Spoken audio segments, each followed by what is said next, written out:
नमस्कार साथियों। तो कैसे हैं आप लोग। मैं चाहूँगा कि आप लोग अच्छे होंगे।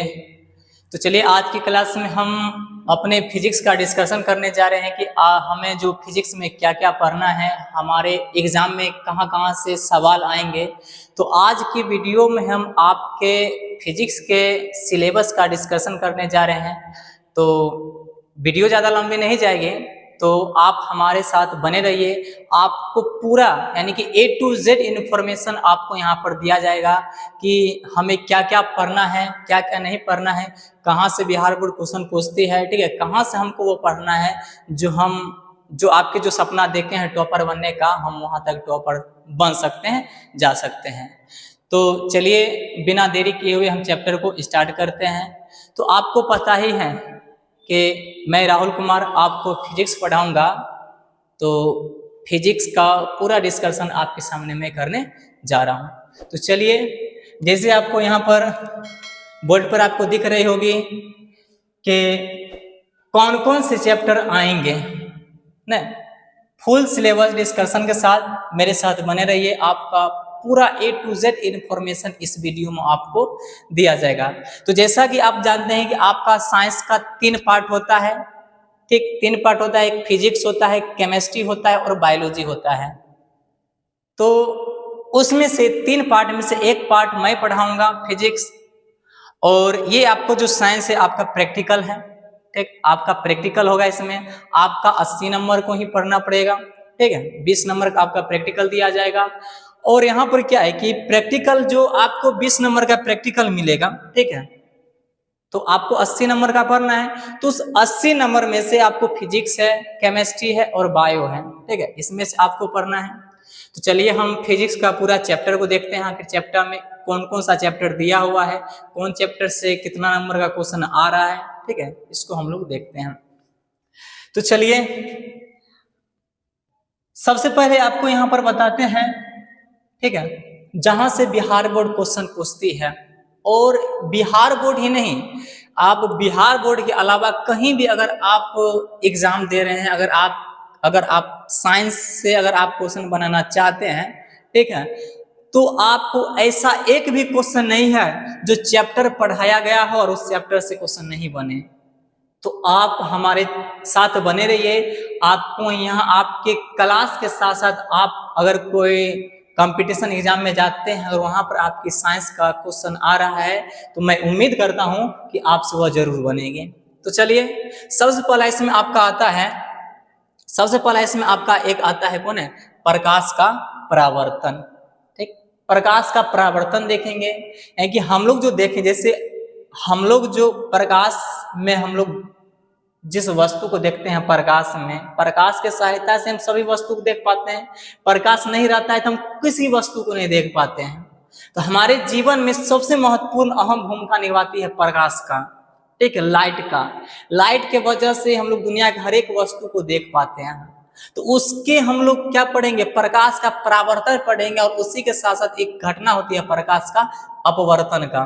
तो अपवर्तन का घटना देखेंगे, परावर्तन का घटना देखेंगे, ठीक है। तो ये आपका जो फिजिक्स का क्लास है, ये आपके लिए एक बहुत ही शानदार चैप्टर है ये फिजिक्स में, क्योंकि प्रकाश का परावर्तन और अपवर्तन से ही आप इस क्लास का, ठीक है, एक अनुमान लगा सकते हैं कि हमको इस क्लास में यानी कि पूरा फिजिक्स में हमको क्या पढ़ना है।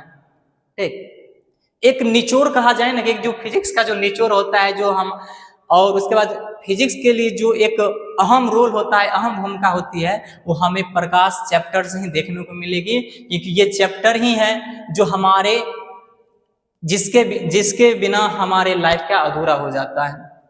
उसके बाद ये है मानव नेत्र तथा रंग बिरंगे संसार, तो दूसरा चैप्टर है। तो देखिए इसमें क्या किया गया कि प्रकाश का परावर्तन को बिहार बोर्ड ने फर्स्ट चैप्टर का नाम रख दिया है, ठीक है, और अपवर्तन को सेकंड चैप्टर में रख दिया गया है। परावर्तन को फर्स्ट में रख दिया गया है, अपवर्तन को सेकंड में रख दिया है।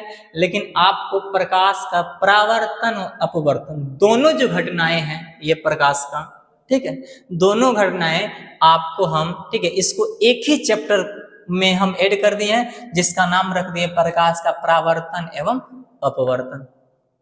ठीक, उसके बाद हमारी अगली कौन सा आती है, हमारा अगला है, हमारी अगला क्लास मतलब अगला चैप्टर कौन सा है, मानव नेत्र तथा रंग बिरंगे संसार। तो मानव नेत्र और रंग बिरंगे संसार, तो प्रकाश से तो हम किसी वस्तु को देख लिए, लेकिन किसी वस्तु को देखने के लिए हमको किस चीज की आवश्यकता होती है, नेत्र की आवश्यकता होती है ना। तो यही हमें इस नेत्र के बारे में ही पढ़ना है पूरा रूप में, यानी कि मानव नेत्र, ठीक है, तथा रंग बिरंगे संसार। ये जो संसार जो देख रहे हैं हम लोग, रंग बिरंगे संसार है, उसके बारे में हम लोग पूरा डिटेल से अध्ययन करेंगे। मानव के नेत्र के बारे में पूरा डिटेल से अध्ययन करेंगे कि मानव के नेत्र क्या होता है, इसकी बनावट कैसी है, क्या चीज से बनावट है, ठीक है। तो सबके बारे में हम लोग इसमें अच्छे से डिस्कशन करेंगे। साथ ही ठीक, उसके बाद इसमें आपका कौन है, आपका अगला चैप्टर कौन है इसमें, वैद्युत है। ठीक, आपका अगला चैप्टर इसमें कौन है, वैद्युत है। तो देखिए एक चैप्टर एक दूसरे से रिलेट कर रहा है कि नहीं कर रहा है।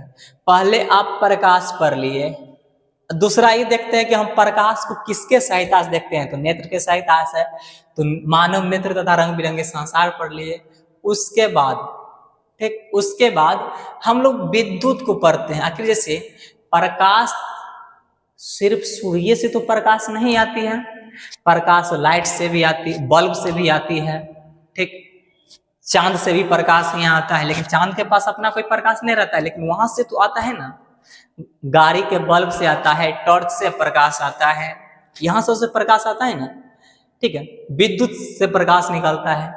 तो उसके बारे में हम पढ़ेंगे, विद्युत के बारे में पूरा, यानी कि A to Z जानकारी आपको यहाँ पर विद्युत के बारे में दिया जाएगा कि आखिर विद्युत होता क्या है, ठीक है, विद्युत से क्या क्या होता है, हमारे घरों में जो करंट आ रही है उसके बारे में पूरा डिटेल्स पढ़ेंगे, कौन सा करंट आ रही है, कौन से करंट का हम लोग यूज कर रहे हैं, आखिर यह कैसे उत्पादन हो रही है, हम करंट को कैसे हम लोग बना सकते हैं, ठीक है, इसके बारे में पूरा जानकारी आपको इस चैप्टर में बताया जाएगा।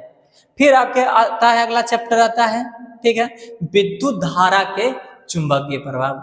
देखिए 3 चैप्टर में तो हम लोग पढ़ लिए कि विद्युत, अब अगला क्या है, विद्युत धारा के चुंबकीय प्रभाव। इसके मतलब कि विद्युत बढ़े, और जब विद्युत जब फ्लो हो रहा है, यानी कि विद्युत जब बढ़ रहा है, ठीक है, तो इसका चुंबकीय प्रभाव हम लोग क्या करते हैं, पढ़ेंगे। आप लोग देखते हैं ना कि आप लोग को मम्मी पापा कहते होंगे कि 11,000 वोल्टेज के पास है, ज्यादा वोल्टेज है तो उसके पास मत गुजरो। क्यों क्यों कहता है, क्योंकि कहेगा कि विद्युत जो है ना उसे खींच लेगा अपनी ओर, चुंबक की तरह होता है, खींच लेगा अपनी ओर। तो देखिए वो विद्युत, वो कोई वहां पर चुंबक नहीं लगल रहता है, बल्कि जब करंट पास होता है ना, जब तार से करंट पास होता है तो वहां पर चुंबकीय क्षेत्र का भी निर्माण होता है। तो आप लोग पहले से जानते हैं कि चुंबक का काम में है किसी वस्तु को खींच लेना या तो किसी वस्तु को अलग कर देना। तो मानव और क्या हम लोग सुचालक होते हैं, तो सुचालक का काम है कि चुंबक अपनी ओर क्या करता है, खींचता है। इसलिए ना मम्मी पापा कहता है कि करंट के पास नहीं जाना, 11,000 वोल्टेज के पास नहीं जाना, नहीं तो क्या करोगे, खींच लोगे। ठीक, तो वही है, उसी का प्रभाव पढ़ेंगे, विद्युत धारा का चुंबकीय प्रभाव पढ़ेंगे, पूरा प्रभाव पढ़ेंगे। इसमें ऑस्टेड का नियम पढ़ेंगे, आखिर किनके द्वारा यह प्रभाव दिया गया, आखिर जब करंट पास हो रही तो उसके चारों ओर जो चुंबकीय क्षेत्र बना, आखिर कौन से वैज्ञानिक थे जो सबसे पहला प्रयोग किए और उन्होंने बताए। आप लोग जब कभी दुकान में गए होंगे, कभी बल्ब खरीदने के लिए, कुछ खरीदने के लिए, तो आप लोग देखे होंगे कि बल्ब को चेक करने के लिए कंपास सुई में लगाता है और सुई क्या होता है, नचता है। एक सुई लगल रहता है और सुई क्या होता है, नचता है सुई। ठीक है, सुई नचने का कहने का मतलब कि बल्ब ठीक है, उससे करंट पास हो रहा है, वह जो सुई रहता है वो चुंबकीय सुई रहता है, ठीक है, क्योंकि वह चुंबकीय सुई वह दर्शाता है कि यह इसमें करंट जा सकती है। अगर बल्ब खराब होगा, चाहे कोई डिवाइस खराब होगा, तो चुंबकीय सुई वह नहीं नचेगा। तो उसी का प्रभाव हम इस चैप्टर में पूरा पढ़ेंगे। विद्युत धारा का चुंबकीय प्रभाव देखेंगे, इसमें बहुत सारा नियम है वो देखेंगे। ठीक, उसके बाद हमारा, ठीक है, उसके बाद एक और चैप्टर इसमें है, ऊर्जा के स्रोत। ठीक है, सोर्स ऑफ एनर्जी, ऊर्जा के स्रोत हम लोग देखेंगे। ठीक, तो ऊर्जा के स्रोत में हम लोग क्या देखें कि हम लोग क्या करते हैं, ठीक है, हम लोग देखेंगे आखिर ऊर्जा हम लोग को कहाँ कहाँ से ऊर्जा मिल रहा है, कैसे मिल रहा है, ऊर्जा का निर्माण कैसे हो रहा है, ठीक है, उसके बारे में देखेंगे। कुछ ऐसी ऊर्जा है जो ऊर्जा को हम लोग बनाएंगे भी, ठीक है। सरकार के द्वारा क्या किया जाता है कि ये सौर प्लेट का जो है सबको दिया जाता है, ठीक है। या कहीं कहीं आप रेलवे स्टेशन देखे होंगे, चाहे कहीं पर देखेंगे सूर्य प्लेट रखा हुआ रहता है। तो सूर्य प्लेट क्या करता है कि सूर्य का ऊर्जा लेता है और वो विद्युत ऊर्जा में बदल देता है। वही ना देखेंगे ऊर्जा का अगर स्रोत देखेंगे, ऊर्जा कहाँ कहाँ से आ रहा है और इस ऊर्जा को हम लोग किस रूप में से किसमें बदल करके क्या यूज करेंगे, सो सारा हम लोग इसमें पढ़ेंगे। ऊर्जा का निर्माण, ऊर्जा का खपत, ऊर्जा कहाँ से आ रहा है, इसका क्या काम है, कहाँ इसका हम यूज करेंगे, सारा चीज हम इसमें क्या करेंगे, डिस्कशन करेंगे, ठीक है। तो इसमें से आपको जो है फिजिक्स में, ठीक है, फिजिक्स में मेरे साथ बने रहिएगा, क्योंकि आपको यहाँ पर फिजिक्स पढ़ाया नहीं जाएगा बल्कि फिजिक्स को यहाँ पर समझाया जाएगा, ठीक। तो आज सिलेबस डिस्कशन किए हैं, ठीक। अगले दिन से आपको प्रॉपर रूप से क्लास मिलती रहेगी, ठीक है। तो हमारे साथ बने रहिएगा। तो इसमें क्या है, इसमें आपको क्या है कि जो हम लोग जितना भी चैप्टर है, ठीक है, हम लोग जितना भी चैप्टर है इस सभी चैप्टर का आपको बोर्ड पीडीएफ मिल जाएगा हमारे हमारे जो इस चैनल यानी कि द ब्राइट फ्यूचर के नाम से एक चैनल होगा, टेलीग्राम चैनल, उस पे आपका सभी बोर्ड पीडीएफ उपलब्ध हो जाएगा, ठीक है, हर एक चीज। और यहाँ पर कोई किताब का भाषा नहीं रहेगा बल्कि अपना भाषा रहेगा। और बिहार बोर्ड भी कहता है जब आप एग्जाम देने के लिए जाते हैं तो आपका ऊपरी में लिखा हुआ रहता है कि बच्चे अपने अनुसार जवाब दें। तो बस आपके ही अनुसार ही वो भाषा को देंगे ताकि आप बेहतर से बेहतर समझ जाइएगा, ठीक है। तो आप हमेशा बने रहिएगा हमारे द ब्राइट फ्यूचर कोचिंग, ठीक है। इस चैनल को आप लोग अपने दोस्तों में भी शेयर कर दीजिए ताकि जो विद्यार्थी आपके सहपाठी हैं, जो भी 2027 एग्जाम देने वाले 2027 में क्या करेगा वो भी, ठीक है, आप पढ़ रहे हैं तो वो भी पढ़ सकते हैं, ठीक है। आप मेहनत कर रहे हैं उनको भी वीडियो भेज दीजिएगा, वो भी देख लेंगे, ठीक है। और उसके बाद क्या होगा कि दोस्त लोग का भी तो बेनिफिट्स हो जाएगा और खास तौर पे आपका भी हो जाएगा। आप उनसे डिस्कशन कर सकते हैं, पूछ सकते हैं, सवाल पूछ सकते हैं। हाँ, एक बात और, अगर आपको जहाँ भी दिक्कत होती है तो आप हमें, ठीक है, हमारे टेलीग्राम चैनल पे आप हमें मैसेज कर सकते हैं, वहाँ पर आपकी सारी समस्याओं का सॉल्व किया जाएगा, ठीक है। और बोर्ड पीडीएफ पूरा उपलब्ध रहेगा, यहाँ पर आपका रेगुलर क्लास चलेगी।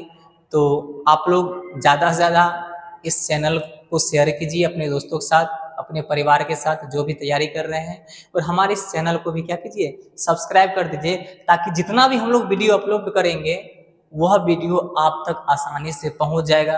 क्योंकि जब आप सब्सक्राइब किए हुए रहेंगे तो हम वीडियो डालेंगे, आप पर नोटिफिकेशन आ जाएगा तो आप देख लीजिएगा, ठीक। तो देख लीजिए एक बार और चैप्टर प्रकाश का परावर्तन अपवर्तन है, मानव नेत्र तथा रंग बिरंगा संसार है। अगला चैप्टर विद्युत है, इसके बाद है विद्युत धारा का चुंबकीय प्रभाव है, ठीक। उसके बाद एक और कौन है, ऊर्जा के स्रोत हैं, ठीक। तो यही सब था चैप्टर। इसमें फिजिक्स आपका कोई ज्यादा भारी नहीं है। अगर आपको भारी लगेगा फिजिक्स, ठीक है, तो एक क्लास करके आप हमसे देखिएगा, देखिए आपको कितना मजा आएगा और कितना हम लोग आसान तरीके से आपको बताएंगे, ठीक है। तो बने रहिए हमारे साथ, फिर मिलते हैं अगले क्लास में आपका पहला चैप्टर लेकर के, प्रकाश का परावर्तन और अपवर्तन को लेकर के, ठीक है। तो धन्यवाद।